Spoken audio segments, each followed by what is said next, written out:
Hola a todos, bienvenidos a una nueva inmersión. Hoy nos adentramos en el mundo del terror gótico. Vamos a explorar Drácula, la novela de Bram Stoker. Un libro que no solo nos presentó a un vampiro, sino que definió cómo los imaginamos. Es increíble cómo una obra del siglo XIX sigue tan vigente. Drácula va más allá del terror, refleja las ansiedades de la época victoriana, la lucha entre la ciencia y la superstición, y por supuesto el eterno conflicto entre el bien y el mal. Totalmente, y tenemos mucho que analizar, resúmenes, análisis de personajes hasta el cine.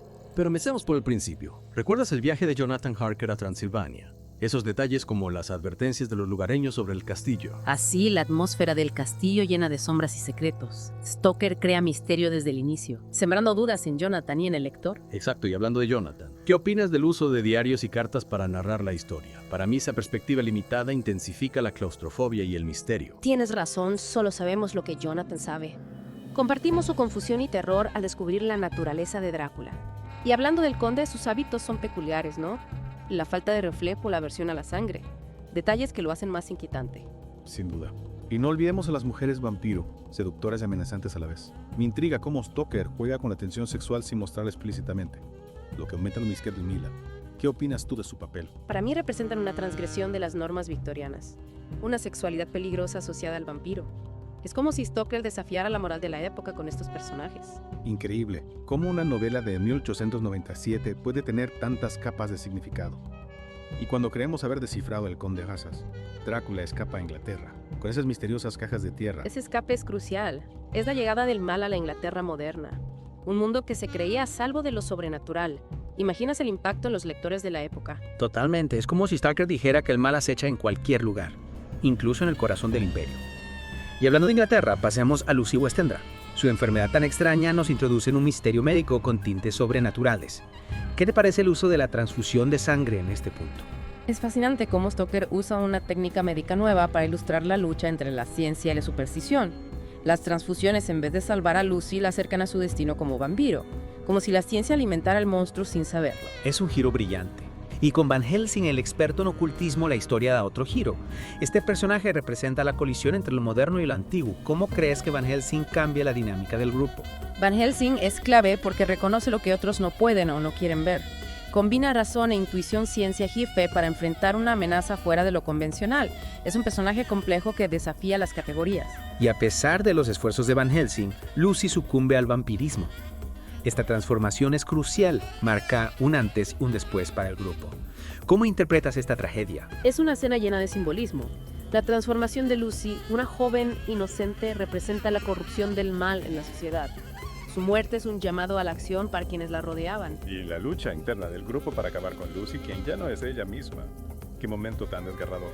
Es una lucha que pone a prueba la amistad y el amor, obligándolos a tomar decisiones dolorosas. Stoker nos enfrenta a la complejidad humana, a la dificultad de distinguir entre el monstruo y la persona que amamos. Después de la muerte de Lucy, la historia cambia por completo. Ya no es solo proteger a alguien, ahora es enfrentar una amenaza a gran escala. Sí es cierto, el grupo se une para cazar a Drácula. Usan herramientas modernas como el telégrafo y conocimientos antiguos. ¿Qué te parece esa mezcla? Refleja la época victoriana, cambios rápidos con la tecnología, pero con un pie en la tradición y la superstición. Una dualidad que se ve en la lucha contra Drácula. Es verdad. Y hablando de dualidades, la conexión de Mina con Drácula por el intercambio de sangre añade una capa psicológica y espiritual. Totalmente, Mina, que representa la razón, se ve contaminada por la oscuridad de Drácula. Su mente ayuda a rastrearlo, pero la expone a un peligro mayor. Es terrible para ella. Por un lado, su mente es un arma, pero por otro, la acerca a la influencia de Drácula. Un conflicto interno fascinante. Sin duda, Stoker juega con la idea de la mente como campo de batalla e instrumento de poder. Y en Mina, esa dualidad se intensifica por su conexión con el vampiro. Y la persecución es emocionante, una carrera para evitar que Drácula escape, un reflejo de la lucha interna de cada personaje. No solo persiguen a un monstruo, sino que luchan contra sus miedos. Sí, la persecución es una metáfora del viaje psicológico de cada uno. Y la escena final, usando la conexión de Mina para rastrearlo por adrenalina. Stoker maneja la tensión muy bien, lleva al lector por obstáculos hasta la confrontación final. Hablando de la batalla final, la descripción es muy vívida. Jonathan y Quincy dando los golpes finales mientras el sol se pone. Una imagen poderosa, el triunfo del bien sobre el mal, pero con sacrificios. La muerte de Quincy le da un toque agridulce a la victoria. Es cierto, la muerte de Quincy nos recuerda que hay pérdida. Y Drácula desintegrándose en polvo como si la luz lo consumiera. Una imagen visual y simbólica. ¿Qué te parece el simbolismo de su muerte? Es la destrucción del mal, una metáfora de la fragilidad del oscuro ante la luz. Mina se libera, pero las cicatrices psicológicas quedan. Exacto, y el epílogo nos muestra que han cambiado para siempre. Enfrentaron el error y sobrevivieron, pero la experiencia los marcó. Un recordatorio de que la lucha contra el mal no es solo física, también impacta el alma humana. Llevan las cicatrices un recordatorio del peligro que superaron. Y Drácula explora temas profundos. La lucha entre el bien y el mal es obvia, pero hay más. ¿Qué otros temas destacarías? La novela refleja las ansiedades victorianas, la tensión entre ciencia y superstición, el miedo a lo desconocido, la represión sexual. Stoker los une en una narrativa compleja. La sexualidad se aborda sutilmente, pero está presente. Las mujeres vampiro, la seducción de Mina, la transformación de Lucy. ¿Cómo interpretas esto? Las mujeres vampiros transgreden las normas sexuales victorianas. Son figuras liberadas sensuales que desafían la moral. La seducción de Mina por Drácula puede ser una amenaza a la pureza. Es interesante cómo Stoker usa al vampiro para explorar los deseos y miedos sexuales de la época. El vampiro como transgresor desafía orden moral y social. Exacto, Drácula es lo prohibido, lo oculto bajo la superficie. Su presencia en Inglaterra es una irrupción de lo racional en un mundo de razón. Y el miedo a lo desconocido, a lo externo, es central. Drácula de Transilvania, un lugar exótico para los ingleses, encarna esa amenaza exterior. ¿Crees que este miedo sigue vigente? Retomando esa pregunta que dejaste. ¿Cómo se relaciona ese miedo con el mundo actual? Buena pregunta, fíjate.